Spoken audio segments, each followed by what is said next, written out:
iccitii isaan dhoysanii deeman guutumaa guututti yoo nama taate abdii yoo nama taate ani erga mucaan kun na bira dhufee bubbullee jira yeroo dheertuudha maa dhuftee hin baasi kana ta'ee abaluna bilbilee mucaa sanii maarree ta'ee kajuu kuni amma daandiirra ba'ee akkanattiin deema arraa dhukatee jira garuu dhukateellee hin ba'u diimmoo agarsiisuufiin ta'a abdii qofaa miti ibsaaf dachaasillee asitti deebisee wanti kun irraa ka'eef akkaataatti deemu hundumaahu isaan kanammoo gaggabee qaama rakkootis baasuun qaba baaseellee isin duraan fiduu qaba baarak akkuma ilmootiyyaati waan takkallee wanni inni ta'u hin jiru nagaa qaba fayya qaba nagaa nyaatee dhugee taphachuu jira. Assalamu alaikum warahmatullahi wabarakatuh. Jirtu daawwattoota hordoftoota keenya shama akkam jirtan bakka jirtan nageenya rabbi guddaa isin bira haa jiraatu isiniin jechaa egaa arraas deebinee jirra wanti na deebise guddooni waan irra jiru quba qabdan jeetiin abdii qabaa inshaallah bakka jirtan hamtuu isinirraa qabu waan juun beeku mucaa afuuftuu abdii jaaniin kuni tarii nan beeku ta'a inshaallah bilbilaan waan jira hundumaa hubachiise dhimma kana irraa dhaabbatamoo jechoota kana irraa waan itti jirtu kana irraa dhaabbatamoo hin dhaabbattullee je'eetiin hin jira hin dhaabbadhu kajuu fi inumaa qoosa godhuu fi natti kofluufaa arke isa waan anjuun kana didee akka birootti hubatee kara biroo deemuu barbaadu kana ani isa kana baasuudhaaf guyyaa tokko guutuu barbaadatiin olee hin arganne jechuudha. Gaa wanti afuuftuun akkanuma qabdi kan akkasumatti naa hubadhaadha. Inni garuu nan beeku isa qofaa miti. Isa salphumatti ilaalaa isaa miti. Ibsaas dachaasiisi bakka isaan gahanii immoo nama deebisuu danda'u jechuudhaani deebisuuf hin ta'a jechuu isaanis sababni waan kana godhuuf maali kajuu immoo yoo jiraate tokko jarri kuni maal dalagaa turan maali wannummaan isaan akkana waliin laaqanii keessa deemaa jiran abdi kajadni kun amma namoonni tarii dhuguma se'a nama ejjennoo hin qabne dhaabbii hin qabne gama hundaahu waa walitti laaqu amma yeroo takka kana kabalchiisaa wanni inni dalagu jechuudha abdiin maaliif yeroo takka ibsuma ammaan tananiin dhaabbadhaaf jiru kana waan inni godhee ni hubattan jeetiin abdii qaba kanarraa kanaaf amma gama masarat fi urjii ifaatti deebi'ee keessattuu masarat isiin maarreedha kana barbaadaa akkanaan godhaa akkasiin tahaa akkana kun waan kijiba isaa irraa kanaaf wanti biroota inni godhuu danda'u jiru jechuu barbaade walumaa galattuu ammaas haasawoo inni haasawoo keessatti waan arkaa jirruutu jira waan baay'eedha arkaa jira jechuudha anummaanuu arkaatiin jira kana qofaa miti wanti inni godhaa jiru waan baay'eedha jechuudha ammoo namoota akkanaa kana sirreessuuf yeroo kamuuf duubatti hin deebu arra silaa arke lubbuu isaa qochiisee jira rabbiin baasee jira garuu bahe jechuu miti isaa miti bakkuma hundarraa'u ani nama qabuu jechuudha eenyu asiis waan fedhe walitti laaqaa akka fedhe tahaa deemee bakka takkatti na jalaa bahuu hin danda'u amma inni taasii asuma keessa taa'ee akkana ani eeyduun qaba maaliin tahaa kajuu kuni maali abjuu isaa ta'ee hafuudha ta'a sanii miti ibsaa fi dachaasuu bakka jiranii nama qabee amma iddoon isaan jiran san iddoo sanirraas aniini nama waraanaas qabu jechuudha qabee dachaasuu nama isaan kana danda'u isaan sanis niin dachaasa waan isaan dalagan kana hundumaahu ammoo eenyu dhugumaan dhugatti jira eenyuutu cubbuu irratti dalagu jira addaan babaasuuf hin taa'aa jechuudha kuni murteetiyya eenyu na jalaa ba'uu hin danda'u kara fedheen haa deemu kara fedherraa namaan qabaa jechuudha bakkaan fedherraa hin deebisuu danda'a kun amma maal jenna albaatiini as keessa deeme namaan natti bilbilee eenyu maana godhuu hin danda'u eeydota qiyyaa kana maarree godhee kana hidhee maal jechuu akkana jechuun kanaaf hanga fedhe barrak juus hanga fedhe xarrak juusi abdii miti dachaas ibsaanu harka kiyya keessatti deebi'u ta'an hanga hundi isaanii harka kiyya galanii ani nama dhiisu taa'u miti kana godhuufis ammoo nama adeemsa sirriidhaan irra jiru jechuudha. Kana naa quba qabaadha. Kana waan hin godhuuf ammoo warri hin beekne fuula duraafis baruuf teessanii jechuudha. Taabdiidha ammoo yeroo gabaabduu keessatti waan alba'ee yookaan waan afaan isaatiin tufeen cufa tufe kana arraabsisuudha taa'aa jechuudha. Kasan Mubaaraki dhugaa ilmoo magantaadha. Ilma kee akkuma ilma keeyyattiin ilaala. Isaafi miti dubbiin jaraafi jarri kun waan inni godhaa jiruu fi waan isaan dalagaa jiran hunduma hojii isaatu isa baasa malee namni kamuu isaan baasuu hin danda'u jechuudha. Maaliif jennaani akkaataa isaan dalagaa anaatu beekaa jechuudha. Wallaaquun maaltu fide namni yoo waliin deema sirriidha. Sirrii waliin deemuudha. Mataa wal garagalchuu gama birootti deemuun dhuguma kana fuula keenya dura ilaaluudhaa teenya walumaa galattu ani waan kana jedhee hedduu haasa'ullee hin danda'u ammoo arra guutuu eenyu abdii nama akkana ta'ee abaluna bilbilee mucaasanii maarree ta'ee kajuu kuni amma daandiirra ba'ee akkanattiin deema.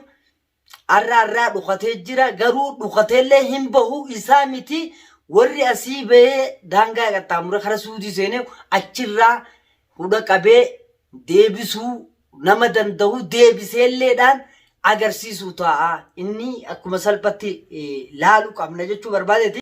Kanaaf ammoo maaf akkana ta'e maaliifi waan kana hunda dalaguudhaa deema maaliifi haala kana keessa seene warri yoo jiraate waan kana keessa seeneef immoo fuula keenya dura arguudhaa teenyaa jechuudha. Isaan hundi waan isaan laaqqatanii fi keessa deemanii fi waan balleessan hedduu qaban namni immoo hin beeku kan ammoo ani beekeetiin jira. Beekeetiin itti seen isaan kana sirreessuuf harka kiyya galfadhe hundumaa waan isaan irra jiran tokkoo fi lamatti lafa keessisuudhaaf ammoo nama if duuba deebii hin qabne. Kuni albaatiin dirree kana keessa deeme ani eeydota kiyya kaan na jalaa maarretanii kaan nama bira jira maal jechuu osoo isan ta'in ka isaa oliitu kamuu haala akkanaa kana dalagee numaaf jalaa ni baha wanni jamuu hin jiru inninis fiktiimuu qaba. Kutunilleen bira naa ga'u qaba. Kanaafuu abdii wanni dhalaa keessa deemee urjii maarreedha masarat maarreedha akkana hin jiru. Yoo nama taate abdii yoo nama taate ani erga mucaan kun na bira dhufee bubbullee jira yeroo dheertuudha maa dhuftee hin baase raasaa keessa deemtee kijibuu maa barbaachisa ati raasaa keessa deemtee kijiba ati kijibdu kanaas ammoo raasaa keessaa hudha qabeessi fuudhee waan si kijibsiise si gaafachuudhaaf nama karaa qabatee jiru jechuudha. Kan akkasii quba qabaadhu nama taanaan ammoo ofirraa ittisuuf qophaa'e kanaan sitti dhaaba. Kanarraa kanaaf sii miti ibsaas dachaasiis nama deebisu jechuudha. Deebiseellee siin garsiisa ati immoo xarraqqii ta'e tana ofuma keetii fi maal godhu arraa budhaatee isaan siin jechuu barbaade kanarraa kanaaf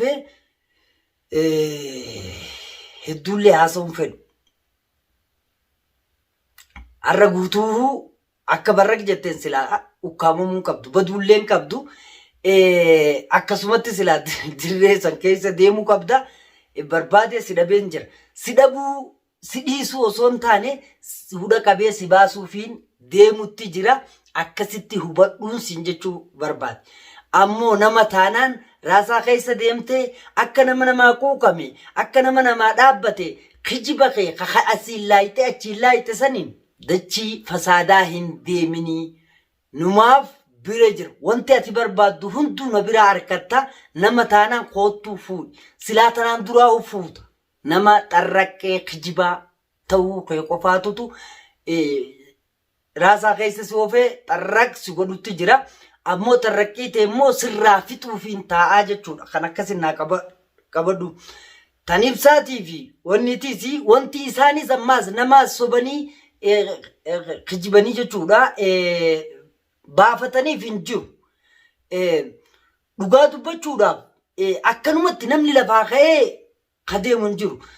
Abaluu na jaalattee abaluu kana na gooteef maatii facaasanii deemuu hin jiru. Garuu maaltu bakka tana keessa jira hajuu immoo walumaan laalu qabna jechuudha. Namni waliin laalu qaba. Isaanis isaa'uu yoo dhayte na jalaa bahuu hin dandeessu. Bakka jirtu hudha qabee nama numaaf si fiduu danda'u numaaf jechuuni kana quba qabaadhu. Hin baatanii isin hundi harka kiyya keessatti isin deebisuufin ta'a. Kanammoo afaan odeessuu miti harkuuf teessanii. Kanaafuu maalii fi miira keessa galee numaaf haala kana keessa deema. Akkana ta'a hajuu yoo hajiraatu ta'e kana waan kanan nanaqee kana keessa jiruufi fuula keenya dura harkuu teenyaa. Kanaaf hin jarjarfatinaadha. Garuu jarri kun hin bahan. Ba'uufis hin ta'an. Akkumaan jee kana hunda isaanii bakka jiranii hudha qabee nama ammoo waan kana dhuguma masarat bira jirti.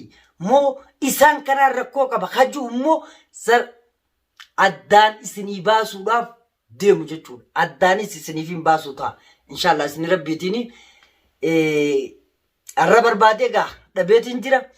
Dhabeetiin jira jechuun jala hafuufi miti. Amma immoo hudha qabee hangaan baasutti beetiin jira. Taabdii salphaadha asuma jira. Ibsaa fi dachaasuu bakka isaan jiranii waraana itti godhee nama achi jiru qab godhee bakkaan jiru tanatti yoo hin deebifne ani numaafi miti jechuu kana naa hubadha. Kanaas hubadhaa jechuu barbaadeeti. Taammoo mubaarak akkuma ilmootiyyaati. Waan takkallee wanni inni ta'u hin jiru wanti nama yaachisaallee takkallee akka hin jiraanne isin ibsuu barbaada. Nagaa qaba fayya qaba nagaa nyaatee dhugee taphachuu jira maatii waliinis. Kanaaf yaaddoon godhuun hin barbaachisu jechuudha. Ilmooti koo wanti yoo maraataa taate malee namni waa godhuudhaaf deemu tokkollee hin jiru. Ammoo nama itti barbaaduuf namni kunoo maal ta'e hajuu immoo walumaan ilaalu deemna. Irra guddaan sichi fuula keenya dura wanti kuni ka'umsa isaatii fi wanti inni irraa ka'e hunduu dirree bahuudhaa teessii jechuudha. Narraan jarjarfatinaa jechuu barbaadeeti. Kanaaf hunduma keessa haaluma deemu kana hunda keessatti yoo wal sirreessaa hin deemne gaarii hin dhufu. Namni ammoo waa laaqaa jiru guddaan tokko abdii kana. Abdii immoo hudha qabee waan tufees arraabsisee waan jiraa hunda irraa baasee isin agarsiisuufiin taa'aa jechuudha. Kara shakkiin irraan godhina. Ta'ibsaa fi dachaasis qabee bakka isaan jiranii iddoo irraa deemanitti deebisee immoo haala jiru hunda addaan isinii baasuudhaaf if duuba deebii takkallee hin qabu jechuudha. Inshaallah isin rabbiitiin murannoo wanni itti seenee jiru isa kana. Fedhuu suudii adeemu fedhullee uumaan adeemu bakkuma hundaa'uu ani nama qabu jechuudha. Waraana if danda'een qaba hudha qaqqabee nama asitti deebisee waan isaan baaseef waan isaan oofuufi waan bakka tanatti ibidda facaasanii rakkoolee dila tana keessa gartee baqataniif isaanis hin jiru baasuu qaban. Dhugaan jirtus kan. Kanaaf ammoo jara kana ani tokko isaanii dhiisuu hin taa'u. Kana naa quba qabaadhaa ta'abdiidhaa. Guban waan inni haasa'u yeroo dhageeffadhu inuu waanumaan jiru wallaan urjii maarree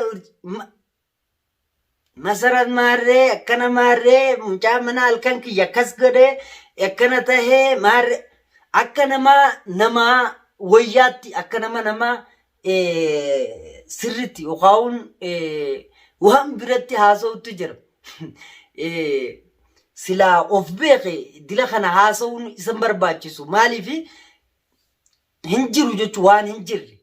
Kanaaf itti bahi keenyaa fi itti galli keenyaas maal jette Oromoon wal hubachuun qa'ee walii qubachuudha jette walitti dhufeenya keenyaatu isa kana murteessaa ammoo eessattuu hin ba'u isaas dhiisuun deemu kijibuu raasaa keessa deemee kijibuu dhiisee dhugaadhaan mubaarak barbaada taanaan numaaf bira dhufu baannaan numaaf ammoo bakka inni iddoo inni jirutti hudha qabee nama fiduu jechuudha.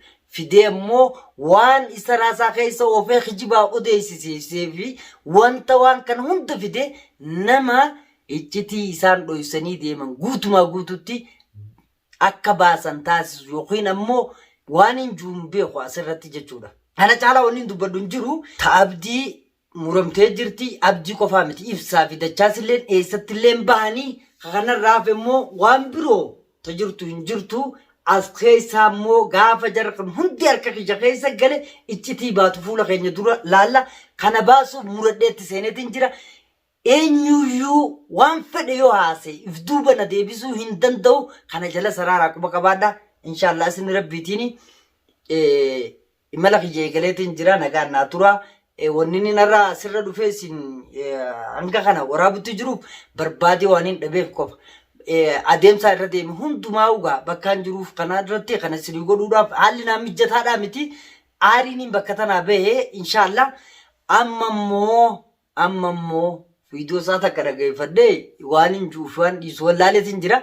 Inshallah xarraqummaan san yoo isa baafte xarraqummaan san abdii yoo baafte waliin ilaalla nagaan naa tura xumuradheetiin jira.